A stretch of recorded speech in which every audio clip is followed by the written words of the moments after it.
视天后关灵芝纵横 Pop 演唱30年，得有扎实的基础根底，才能屹立残酷舞台。我又一直没有那个名气的光环，所以要做30年的 live 啊，你上去没弄好，可能下面说你下来吧你。因为寻根，因为怀念，也因为够真实的面对自己，关灵芝用爵士、蓝调赋予客家音乐一个全新的可能。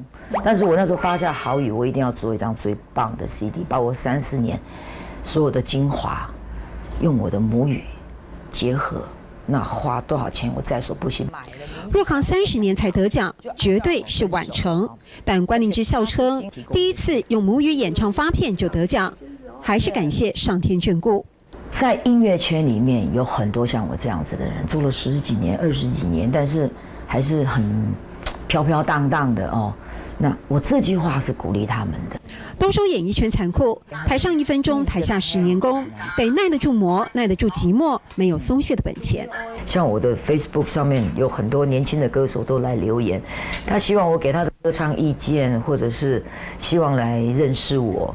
甚至有人说你记到我了。条条音乐路，关灵芝证明了琢磨终有丰收。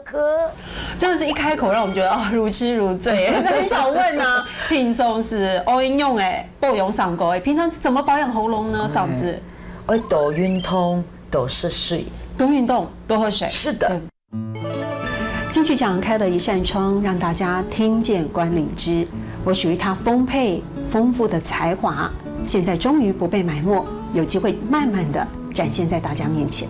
平常是我用的保养嗓歌，多运动，多喝水。平常是我用的保养嗓歌，多运动，多喝水。